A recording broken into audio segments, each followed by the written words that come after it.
SJ. Welcome to Mvskoke Radio, your weekly source for tribal and community news, interesting guests and discussions, plus a local events calendar.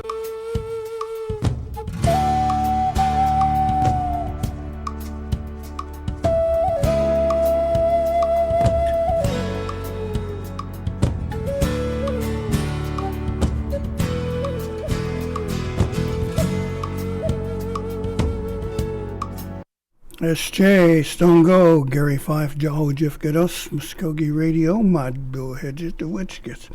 Welcome to our program on this chilly fall morning here in Okmulgee. It's bright and shiny, but it is cold out there today. Weatherman says it's going to be this way for a while, so get used to it. We have another program here that we're going to have to do some last-minute adjustments. But we hope to get through it again. Now, first of all, we were going to speak with a young lady who had been incarcerated and just recently released under this massive program the state put together. And the folks at our Reintegration program who handle returning citizens who come back from incarceration. We'll get to that in just a little bit, but first of all, we have some update news about the Recycle Day this week. We have Mr. James Williams coming in. He's in to chat with us and tell us about more expanded effort. Hey, Mr. Fife, how are you this morning? Oh, just fine. A little crazy, but hanging in there, I guess. There we go. On a cold Tuesday morning, or is it Wednesday? Wednesday morning. Yeah. We're just talking about a little bit about the America Recycles Day. We have that event coming up on November the 15th, which is this Friday from 9 a.m. to 3. And we're expanding our collecting this time, and this is why I was excited to come down here and visit with you a little bit. We do have a vendor. We picked up another vendor that will take some appliances. So we're going to take appliances this Friday. We're going to take refrigerators, stoves, dishwashers, washers, dryers. We're excited about that. This is probably the first time that we've been able to do that. But the only caveat there is that they must be cleaned out.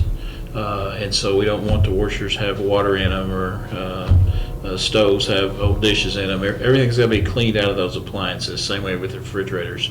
And also we're going to take some batteries. We're going to take all types of batteries. We're going to take car, truck, lawnmower, 9-volt, AAA, AA, C and D, weed eater battery, drill batteries. We're just going to take all kind of batteries. So we'll have a box there for that. And also TVs. We're going to take big TVs and even bigger TVs. The only caveat on the big TVs is they can't have that wood cabinet case. They can't be inside that. Our vendor just doesn't take any wood around the TVs. They can be big screen, flat screen, whatever they got, and we'll have guys to help you unload them out there if you just want to get rid of your TVs. Everybody likes the bigger, newer ones, so we get that. We're collecting office e-waste, copiers, printers, towers, monitors, fax machines, VCR, CD players, anything that would be in your office, we'll take. So just bring your own stuff down. We're taking tires again this year. We had a real good event last year with our tires, tire collection. We're taking car and truck passenger tires. Sorry about what happened this morning. We're taking 14-inch, 15, 16, 17, 18, 19, 20-inch tires, but no semi-tires and no tractor tires, no ATV and no RTV tires. We're still collecting cardboard, shredded paper. We have a secure shred truck there. Shred truck will be there from 10 to 1. And so if you got some secure documents that you need shredded, either tax papers or IRS or banking papers that you need a secure shred for, we can do that. We are taking plastic 1s and 2s, and we are taking aluminum cans. A one-day event, November 15th from 9 a.m. to 3 p.m., and we hope the weather is good. We'll also have some food there around noon. We have some door prizes, and we'll have some educational outreach material for the folks. So we want everyone to come out, but our big thing today is we've gotten a vendor to take white goods, and so that's what we're going to take, and we're going to take all kinds of batteries. So that's a big plus for us. We'll be putting out another flyer again today, correcting the first one that we put out saying that those items were not accepted, but now they are. So the only thing that we're not collecting really is glass. So I think. Well, that's quite an addition to your Oh, yeah. your list of materials. Now, it was finding a vendor is the key to all of this. That's one it. outfit. That's it. We have to find a vendor, and a vendor that will take it and take that amount of white goods that we estimate that we'll take. The more the merrier. If we have to make 2 trips, we have to make 2 trips to that vendor. But that's good. The tires are the same way. We really don't have an amount on that. We'll just collect them until they quit coming. So that's what we did last year. We ended up with about 15,000 tires last year. Oh my God! Now we want to stress, I think, that this is from private people and not some business come in and dump a load of tires or something. Yeah, no, it can't be. You can't have like a shop or anything like that. It has to be from individuals. So we'll be able to do that. The folks that do the tire business, they're already paid to collect that tire, and then they turn it over to another vendor. But we're not collecting anything; we're just doing it for free. So. Okay, now for those folks who didn't catch you last time you were here, why don't you run over the list of stuff that you will accept one more time for me? Okay, we'll accept. We're doing electronics collection, mainly e-waste, office e-waste. Copiers, printers, tires, monitors, fax machines, VCRs, CD players, just anything in your office. We recycle cardboard. We'll recycle some paper. We have a secure shred truck there. Plastic bottles, 1s and 2s. If you don't know the difference, just look up underneath that bottle. It'll have a little triangle there, and it'll say 1 or 2. We'll take those. Aluminum cans, just about all types of tires, car and truck, passenger. Just no semi tires, no tractor tires, no ATV or RTV tires. We'll take all the white goods, refrigerator, stoves, dishwashers, washers and dryers, and just make sure they're cleaned out. And aluminum cans, 1-day event, November 15th, 9 a.m. to 3. The shred truck will be there from 10 to 1. We'll have something to eat around noon, door prizes, and some educational outreach material to give away too. So our official address is 12675 North Gun Club Road, or we're just north of McCoy's lumberyard right there in that 40-acre tract right there. So can't miss us. We'll have a bunch of stuff out. We'll also have a roll-off box out there if somebody just needs to bring some trash and dump it too. So. Okay, but we're really not looking for garbage there. No, we're not. So. Okay. Oh, one thing we probably should mention is that the brew, Brooks Brewer and the Brew will be out there broadcasting. That's right. Mr. Brooks will be out there, and he'll do a live broadcast, and he'll be out there for a couple hours, and that's always good too. He'll get them all stirred up, worked up, and tell them come on out, and that's what we're telling them too. We're putting it out there. So now, has the Mvskoke Creek Nation citizenship or local community really responded well? Have you had a good turnout? They have. It's really good. We do this twice a year. We do this for Earth Day, and actually we do it for America Recycles Day, which is November 15th coming up. And actually, we're thinking about expanding that. We've done so much, so it's been really good. My guys have been really busy. They stay busy year-round now. We used to say that we had some slow times, but I don't know if we do have any slow times now. So we just keep collecting, and it's been good. It's been really good. The communities, Mvskoke Creek Nation's been good. Omogi Community's been good. So it's just worked out great. We have good partnership with Omogi, so it's worked out really good. Are you familiar at all with the situation regarding Freon? I understand at some point they will be stop using it. That's right. They're going to something else, and so they're going to alternate the Freon that they have and transition to another type. So that's coming pretty soon. I don't know if you can actually buy the old Freon anymore. Some guys may have some stockpile back, but I know that's coming to a halt here pretty quick. Yeah, well, I read something where the remaining stock is going to shoot up in price. Oh, I imagine. That'd be something that those old boys will see the demand for it, and the price simply goes up. Yeah, so. No, we're talking about recharging air conditioners and things like that. Right. Right. Do you have, this may be out of your line of business, but do you have any idea what happens to that stuff, how they get rid of it? They have to recapture a lot of that stuff. They don't want it in the ozone air. It's got so much chemicals and particulate in there, it goes up and it damages the ozone layer. Okay. It's kind of like aerosol cans. I think they're going to another type of aerosol in aerosol cans. I mean, when we were kids, we thought that was a thing to do, throw them in a fire and watch them blow up. Yeah. Can't do that anymore. Yeah, guilty as charged here also. Yeah, me too. So, but that's what we're trying to do, trying to prevent that open burn and open dumping. That's why you see so many of our roll-off boxes at our ceremonial grounds, churches, and community centers now. So we're trying to collect that, So, but man, we're looking for a good day. Folks come on out, take advantage of that. And we're looking forward to seeing quite a few people on that.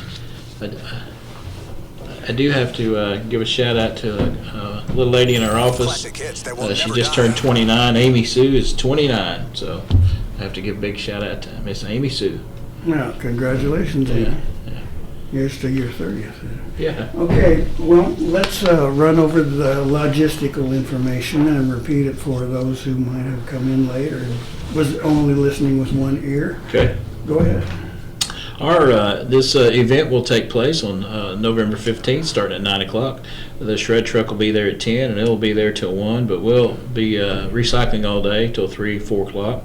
Our center is called the Mvskoke Creek Nation Recycle Center, and it's located on Gun Club Road, 12675 Gun Club Road here in Okmulgee, and it's just on the north side of Okmulgee, and it's just north in that 40-acre tract, that industrial park tract that the tribe owns, just north of McCoy's Lumberyard. Okay. So we'll be there. Come on out. We've got Fastenal going to donate some water to us, so we'll have free water. We'll have some hot dogs there and whatnot. So we're kind of like Methodists. We don't meet unless we eat. So. Good way to wrap that one up. Okay, well, thank you, James Williams. Good luck with you. I'm sure we can haul a few things out of our garage to add to your collection there. So, Mado, Hadam, Jijatis. Okay, we're going to take a break here, and then we'll be back. We have, actually, our complete lineup has shown up, so we've taken care of all of the nasty surprises. So stay with us, please, here on Mvskoke Radio, and we'll be back in just a bit.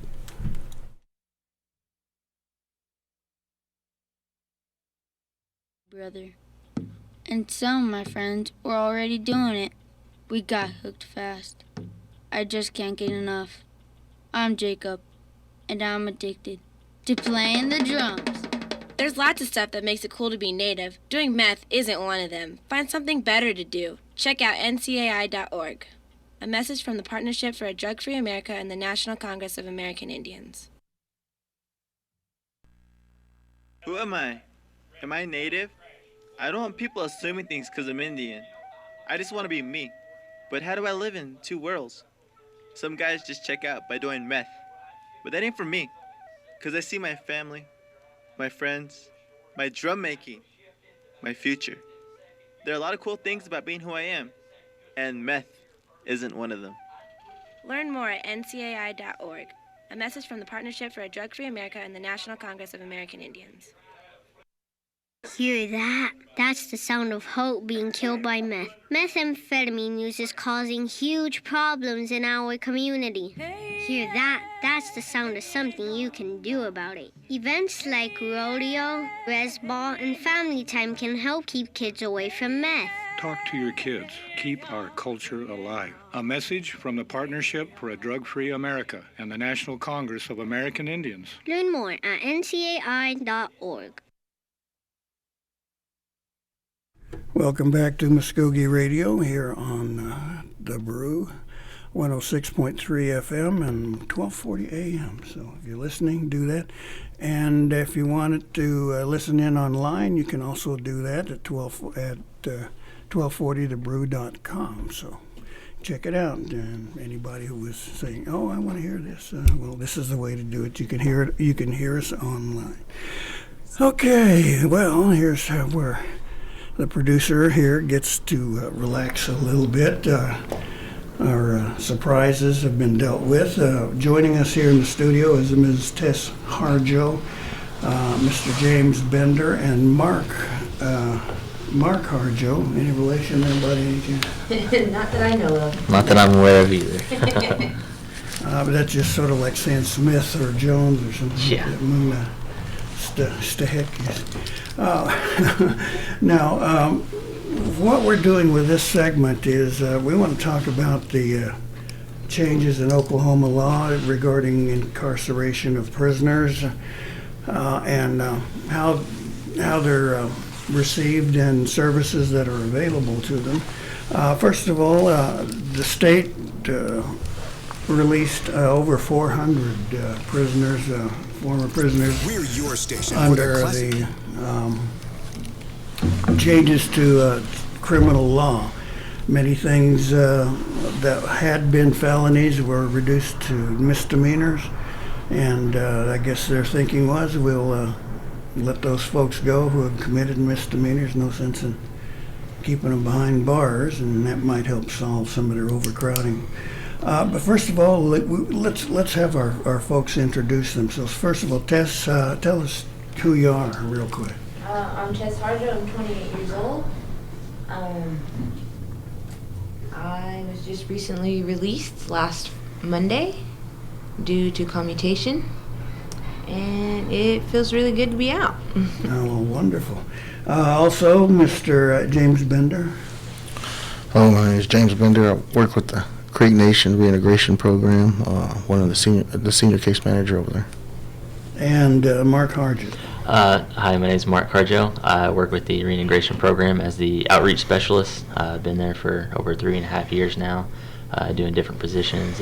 Outreach specialist is kind of new to me, but I'm just learning as I go. Okay, well, great. Hopefully we'll have a wonderful example for you to learn. Now, first of all, Tess, let's start with you. Our listeners don't know you from Eve, from the beginning. And you were part of the program where all these folks were released from incarceration. I know everyone is out there going to be asking the same question, or be asking me, why didn't you ask her? What got you there in the first place? Drugs and bad decisions. Just basically not wanting to listen to people. Just wanting to do my own thing. And not taking the advice of anybody telling me anything else. Like, they were trying to lead me on the right path, and I was resisting. That's basically what it boils down to. Okay, now, was this a group of teenagers that you hung with, or was this all on your own? How did that work out? At first, it did start out with just a group of people that I hung around with, and then after a while, after I turned 18, that's when I decided I'm going to start doing things on my own. And it got to the point where I didn't care if I had friends or not, as long as I was still able to do things that I wanted to do by myself. I was perfectly fine with it.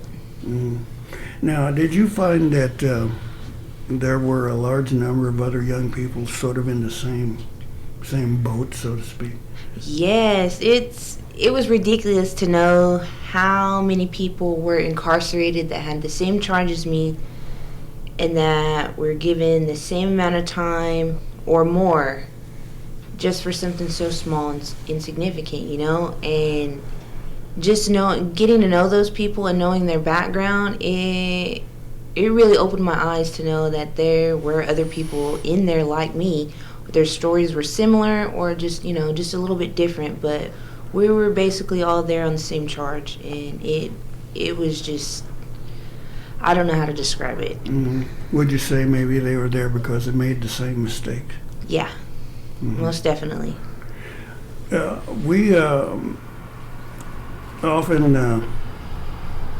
run across situations like yours and the people who are involved in them. And we're all, I think, curious about, like, what was it like? What was life like? Did you get together in a group, you were on Indian gang, or were you out there pretty much on your own, looking out for yourself? Everyone basically helped each other out there. I mean, you find your little group of people you want to hang out with. It's just like, I guess it's a weird comparison, but it's kind of almost like being in college. Like, you go there not knowing what to expect, and then after you're there for a little bit, that's when you find your people, I guess, so to speak. And they take care of you. It's surprising that the people there are actually really nice. I mean, you do have your groups of people where you just stay away from them, but the people there, they're really nice. I mean, just seeing them not on drugs or not drunk or anything, there's some really good people in there, and you just basically sometimes you have to fend for yourself. Yeah. Now, did you have much chance, much opportunity to sit and kind of swap stories, talk about how you got there, or decisions you had made or they had made? Yeah, there's a whole lot of free time you have in there. I mean, between classes, and if you take college classes or if you have a job there's so much free time there. You actually get to sit there and talk to people and get to know them.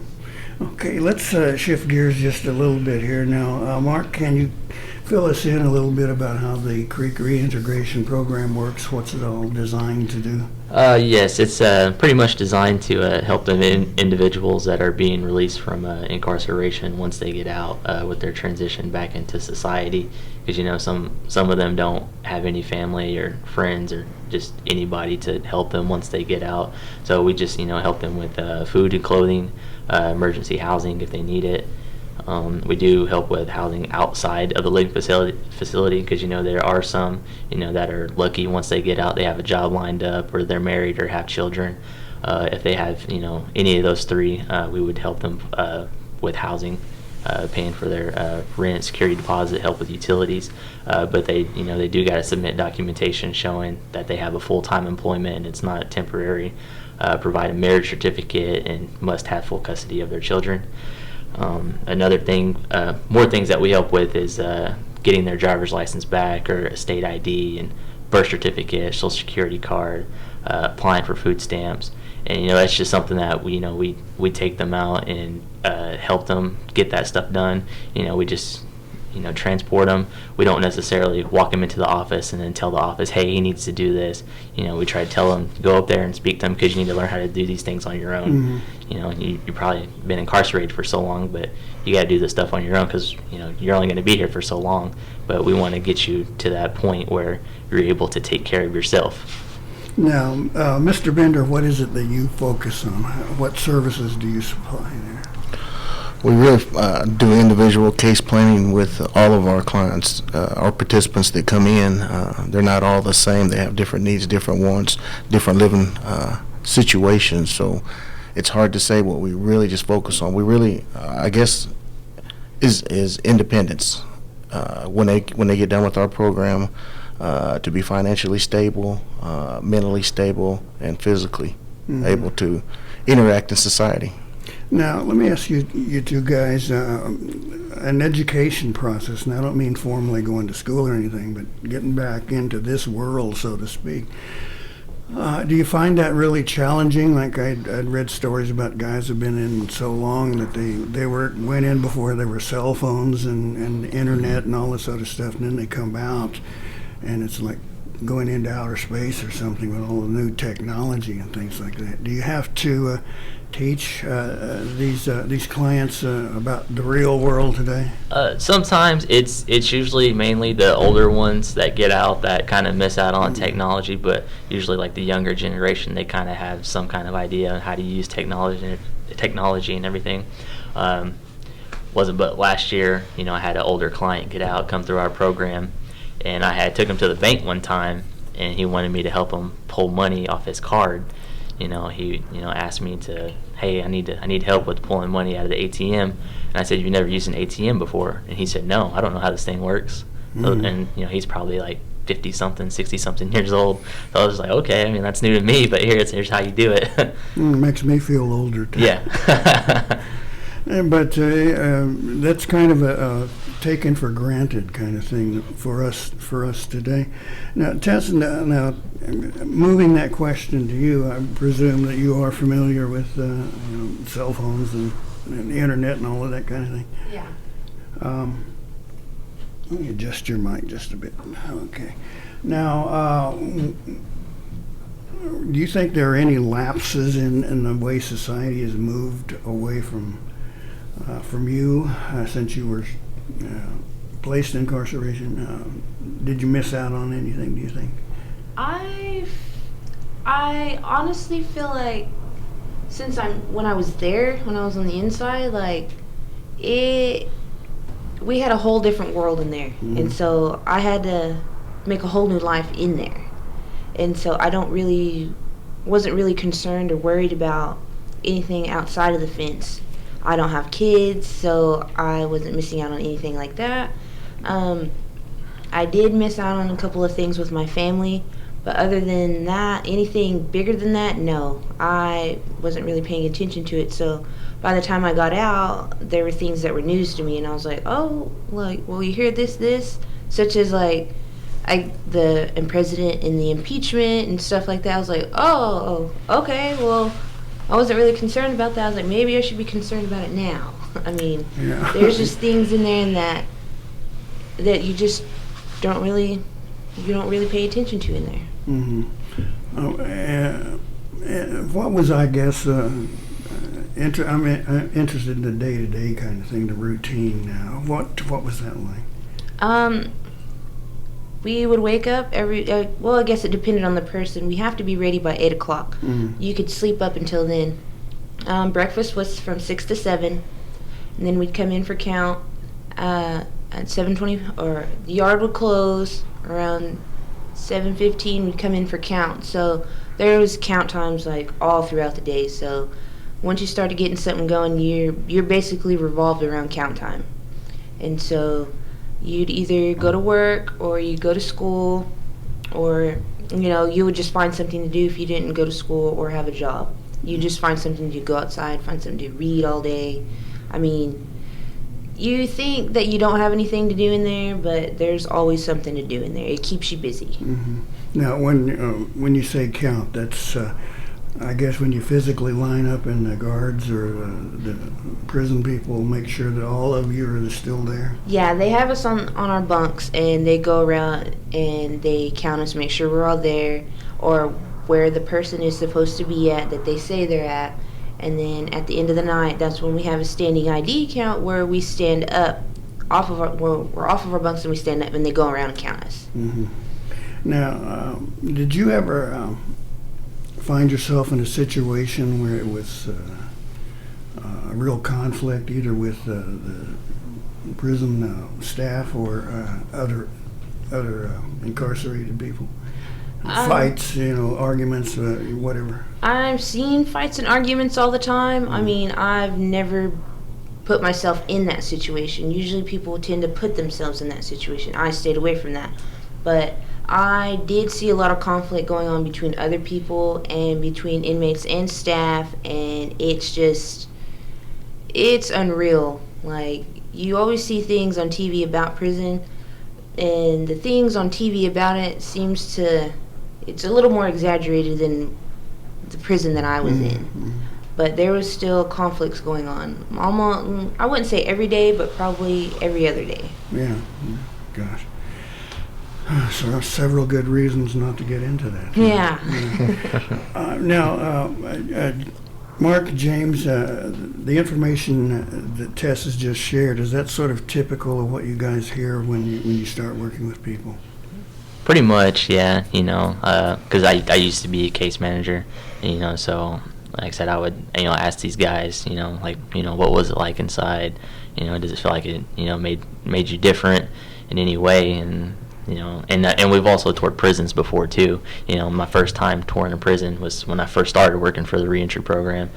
And it's nothing like that I would see on TV. I was actually surprised by the way that it was set up, and, so, yeah, I can see where you say it was, exaggerated a bit on TV than what it's actually like being in there. So, James, what are your thoughts? Yeah, I see it does make a change. A lot of the ones that I talk with are similar to Ms. Harjo, is that they kind of tend to forget about what's going on in the outside world to survive on the inside, and then whenever they get closer to the release date is whenever they'll start trying to get caught back up in what's going on in society around them. And that is a mindset that if they've been in there a long time and come out to what we see at the reintegration is it takes us a little while to tear down those barriers, to let them know that, you know, we're here to try to help. We're not like the security guards out there trying to get them in trouble. We're here to help. It takes us a little while to get those walls down. Mm-hmm. The I guess aftermath of that situation has sometimes been characterized as a very difficult period as they make the adjustments. What did you guys find that was the hardest challenge that you had to deal with? My right off the bat, I would say employment with everybody coming out. Yeah, that's what I was going to say too. Because you got to have employment to get financially stable, to get housing, to get cars, to get your identification back, to really get your life back. You got to have some type of money coming in. That, and it's also just, you know, a way to keep them busy. They have something to do throughout the day. And usually the ones that can't find employment end up falling back into what they were doing before they went in. Mm-hmm. Tess, would you agree with that? Have you got things lined up in your life at this point, or are you still kind of... I'm planning on going to college at the Creek Nation College, so when the spring semester starts. But it is very important to keep yourself busy. When I was incarcerated, even going outside and not doing anything, I still felt like I was doing something. I was still going outside. I was still going like to the library, just, you know, walking to different places. So I had a routine going. So when I came home the next day, it was really hard for me to adjust. I was still the last week I was still waking up around the same time every day, and I was just didn't know what to do because I'm so used to doing certain things every day, and now that I'm home, I can't do those certain things. So I had to find something else to do, like just basically implement like my, I would say, like my, I just. Yeah, right, that's okay. It's happened to me too, and I've got, you know, a couple thousand people listening. Yeah. Now the way to fill your day, you mentioned the library. Did you do a lot of reading, and what kind of stuff did you look at? Oh yeah, I did a lot of reading. First I was like, oh well, I'm gonna just read some books by a particular author, but then after that there are only a certain amount of books by a certain author there, so it's like, oh, okay, I'm gonna move on. But basically I was just sticking to fictional books, and in between that time, whenever I decided to stop reading, I would get visits from my aunt and my grandmother every weekend. And I decided, okay, I was like, I'm sitting here, I was like, I have a lot of time. I was like, why not try and learn my language? So I would, every time they'd come down, I would always ask my grandma what this means, how do I say this? And I also had an aunt that had attended the college, and she took the programs class or the language class. And I would always ask her and her boyfriend about, like, how do I say this, how do I form sentences? So in my spare time there, I was, like, trying to learn language, at least so that way when I got out, I would have something to do, something to fall back on when I came out. And get yourself fed, yeah. Respect your elders. Yeah. How bucks, Jay? Yeah. That would seem to give you a pass there. In my career in working with this kind of story, I've seen people from all different tribes talking about doing many of the same things that you do, regaining culture. And whether it was like Lakota or Seneca or Creek, they always found that was a thing to hang on, something to anchor yourself. You work from here and go on. Did you feel the same way? Was it an anchor for you or something to fall back on? How did that work into your life?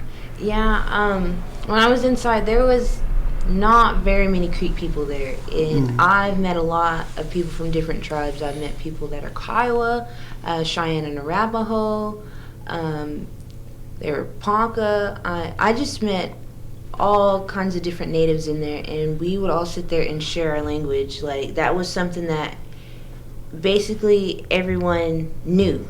Like, even if it was just a couple of words or if they could speak it fluently. I mean, that's something that we could all sit there, share, and discuss was our language. How did you do? Well, I'm a beginner in the class over here, so I can sympathize, but how well did you do? How much did you pick up? There's a couple of things that I can say in Kiowa, like just a couple of words, like Pala'i, that means rabbit, and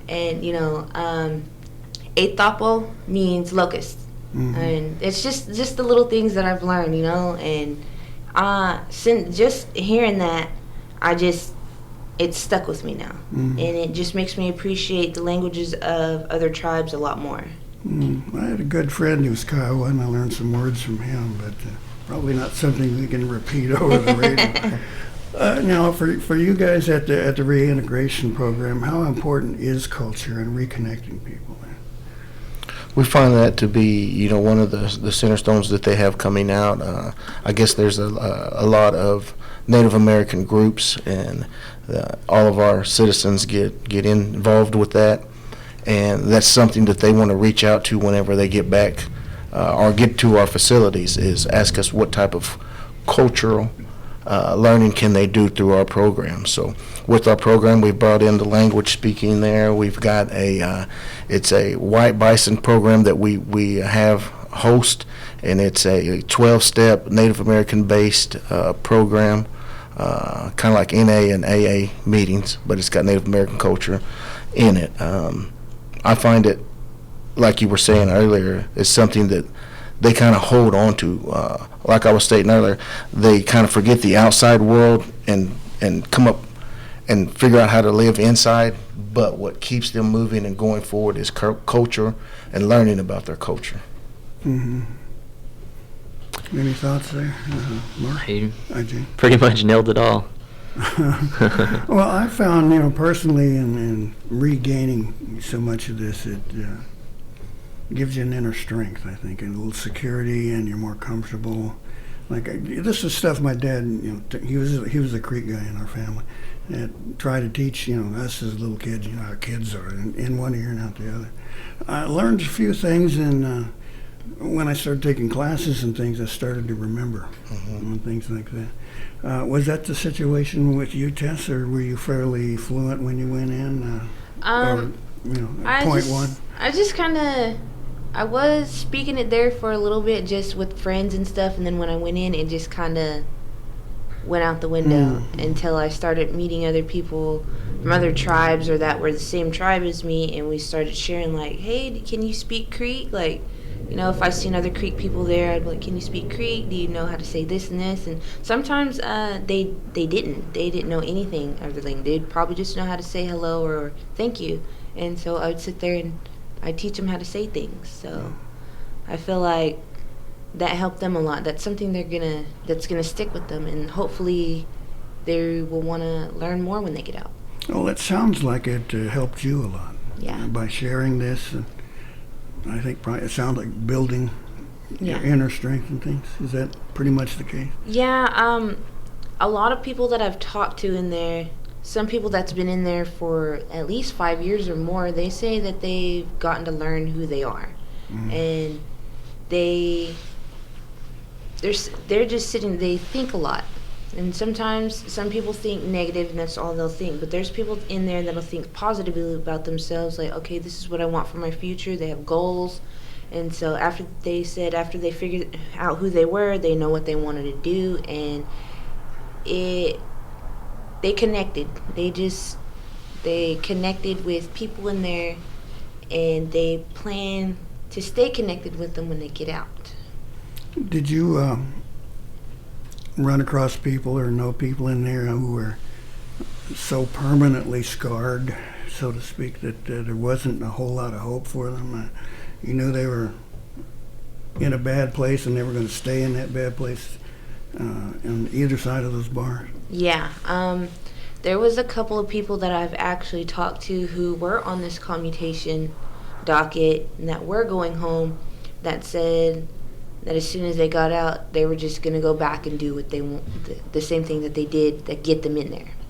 I mean, it was like, you're getting a chance to start over, but you're going to take this chance and just throw it out the window and just go back to your old ways. Like, you know what's going to happen. You're either going to come back behind this fence or you're going to die. And that, it just amazed me just to know how many people were actually thinking that way. I mean, they want to take a gamble with their life like that, but I don't intend to do it. That's wonderful to hear. She just described a situation that I know that you guys have had to run into. How do you deal with people who are so far, so far gone that you don't see a whole lot of hope there? It's kind of hard to keep them on track if they have that state of mind. I mean, we try to pull them back, do everything we can, but like I said, some of them are just so stubborn they don't listen, and we can't keep them in the program. It's entirely up to that individual to want to help themselves and better themselves. Like I said, all we can do is just be there, talk to them, try to guide them down the right path. But in the end, I mean, it's really up to that person. Mm-hmm. Yeah, what we found out is they're going to do what they're going to do. We try to get them involved in more things to try to get them out of that mindset. But once there comes a point in time when you realize that you're really not going to change or impact that individual they're going to be or do what they're going to do, what we try to do from that point, if they're living in our living facility, is to make sure we minimize the impact they have on our other participants, because that having that attitude will rub off onto others, and then now we have others not wanting to do the right thing. So once we see that, like I said, we try to minimize it and isolate that individual and sit down and visit with him really and see what he's really wanting to do. Mm-hmm. Did you gentlemen have to deal with what do they call it, recidivism, people in and out kind of thing?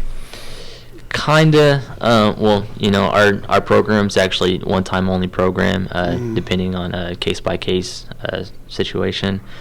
Just because most of the time, we'll have somebody come through, they'll do well, but then, they'll have a slight hiccup and they'll end up back in, and then they'll contact us by letter or phone call saying, hey, I'm looking at getting released next month, can I come back to the program? And it's like, well, we kind of did a lot for you the first time, that was your second chance getting out, we tried to help you the best way we could, but let us know when you get out. You can come speak to the case manager and we'll discuss what we can do for you.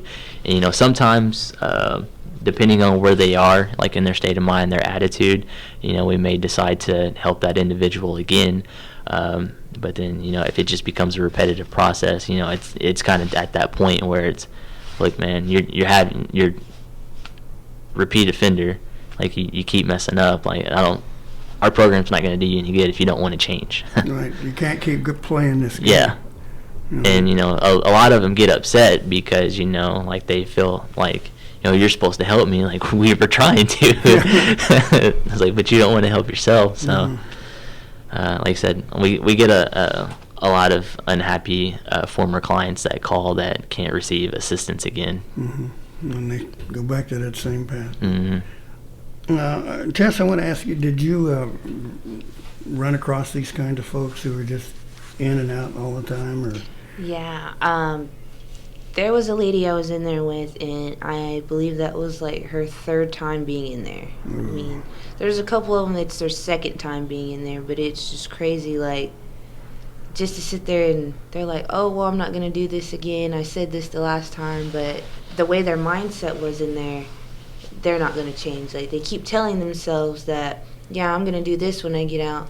But in reality, if you listen to the way they talk and watch their actions in there, you're going to know that, okay, this person's going to get out and they're going to be right back. Because if they're not going to change their ways while they're inside, there's definitely no way they're going to change when they come home. Mm-hmm. So if you're dealing drugs and you go back to that lifestyle, you're going to get popped again and back into probably even deeper hole this time. Yeah. Mm-hmm.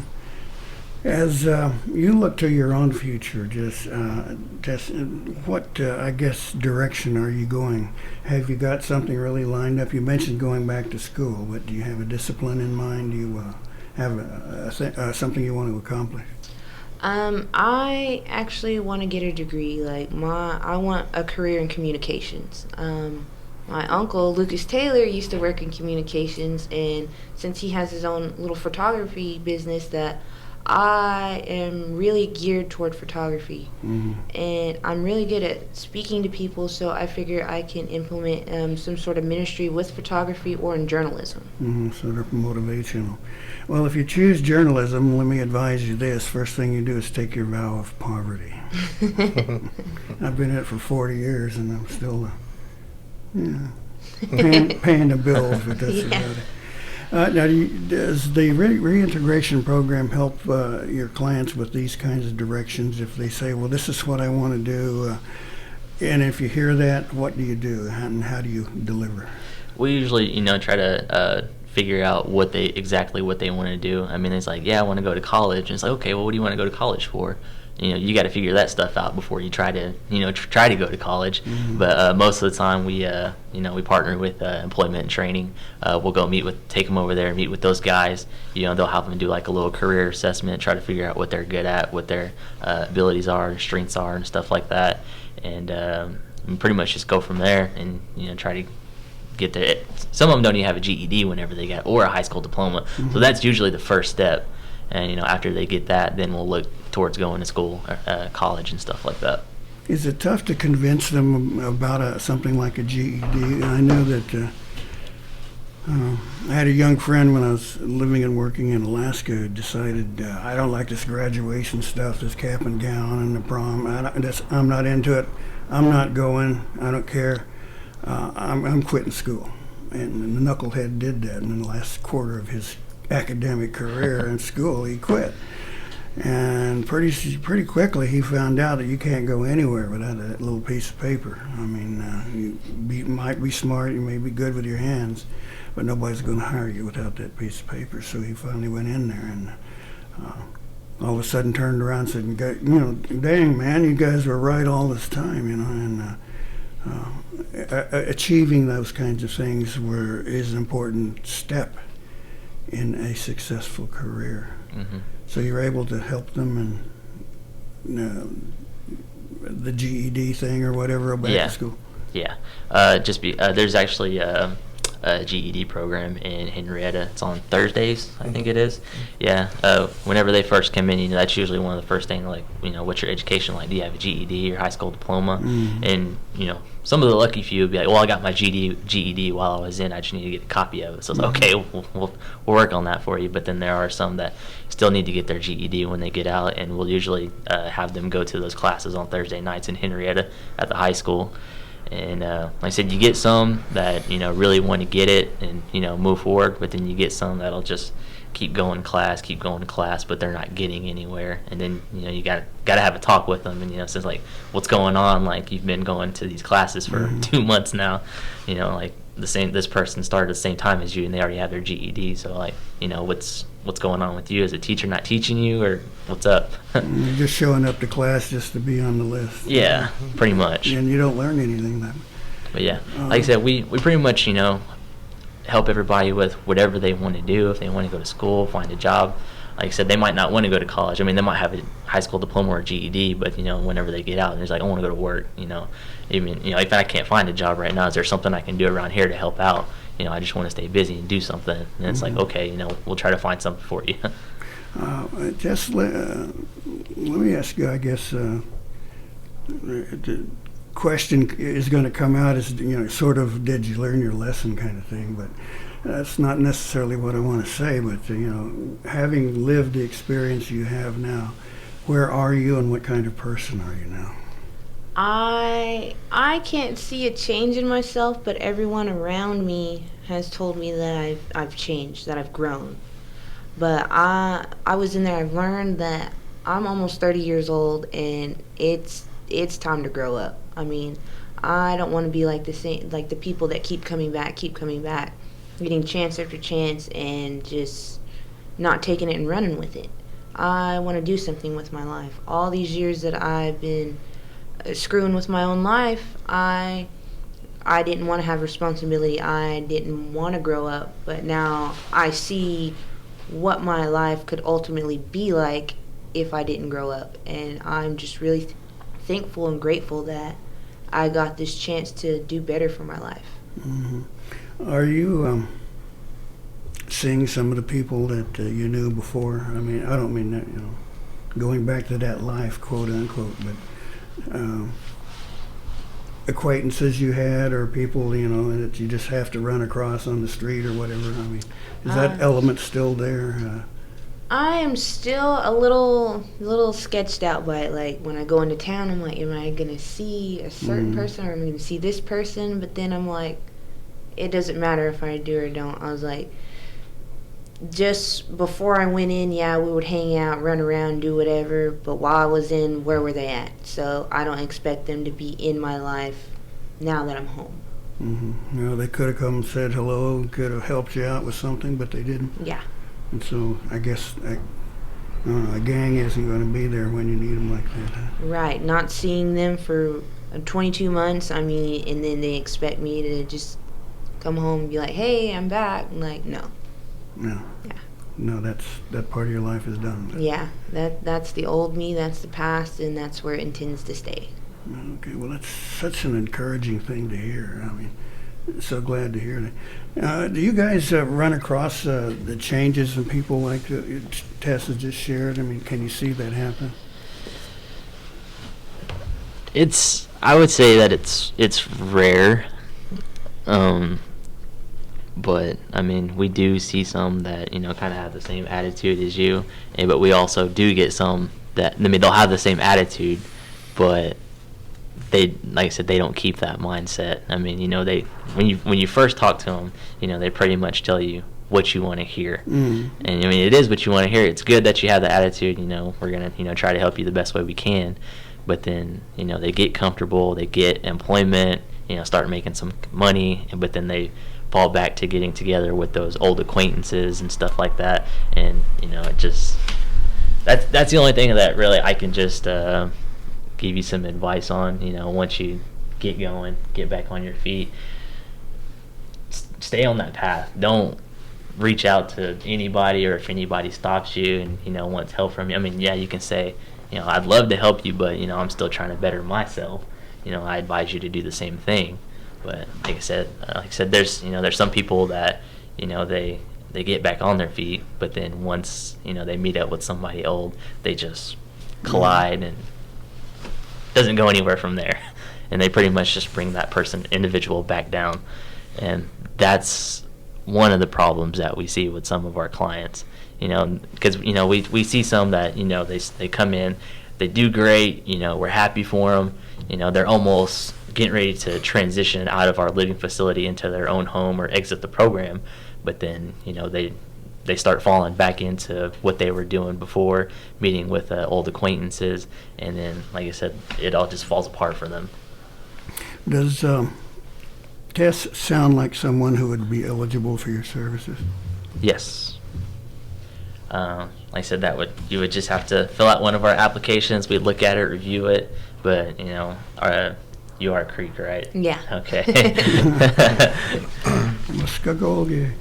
Tess, the same question to you now. Did you hear anything from them about the program, or anything there that interests you enough to look into it a little further? Yeah, definitely. Just the whole, just everything.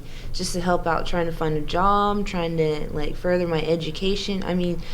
While I was in, they have forms for reentry programs, and I was looking at them, and they're all basically the same. They want to help you, get you back, transition to the world outside of the fence. And but whenever I came across this program, I was like, well, that's something I'm interested in because it's with my tribe, so I would be really familiar with things that are going on in this program, and I am just really interested in it. Okay, well, hopefully they can sit down and talk and work something out and become a participant. And we wish you the best of luck with the choices you make in the future.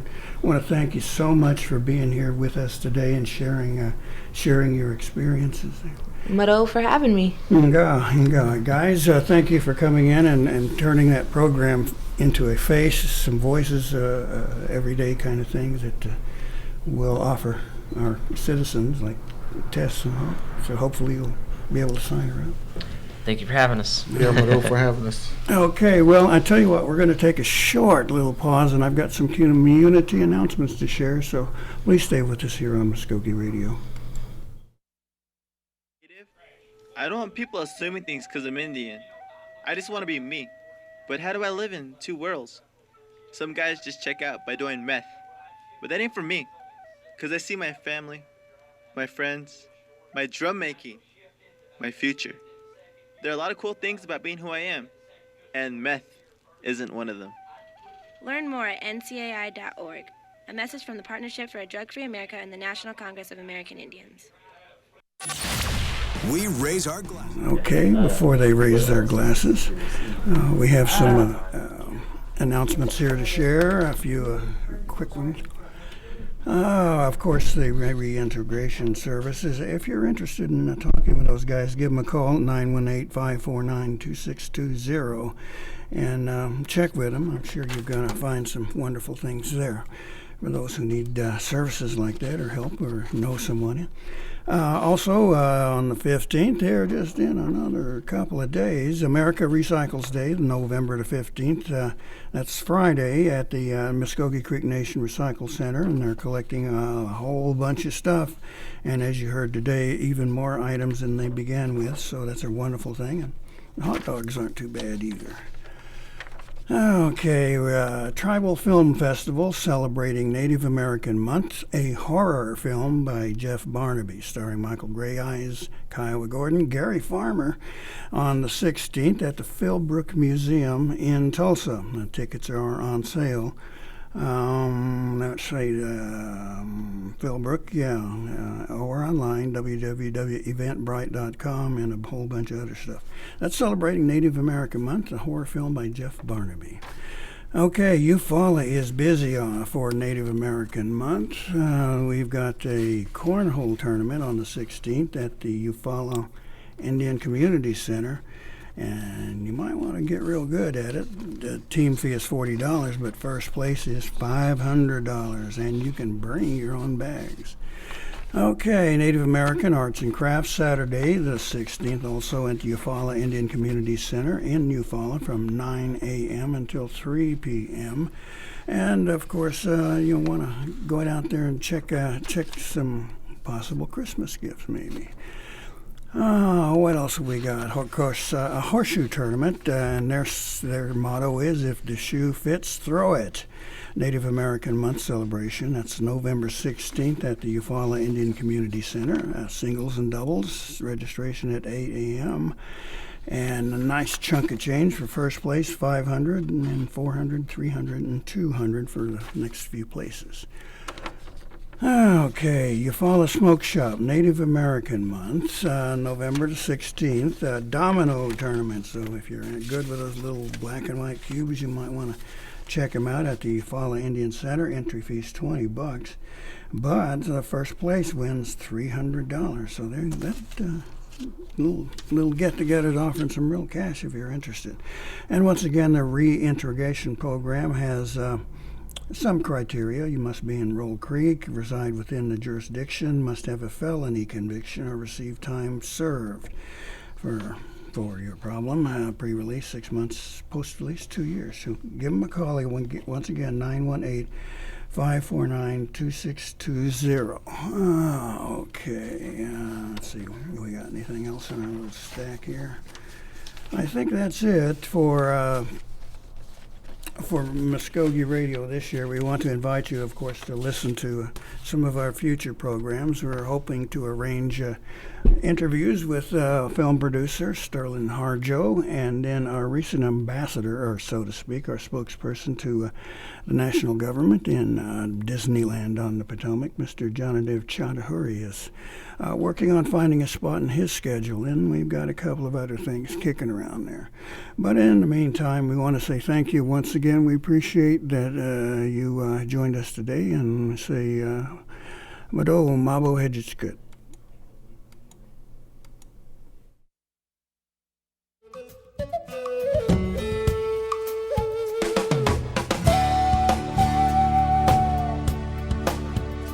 You've been listening to Mvskoke Radio. Join us again next week for more local, tribal, and community news and updates. Mado.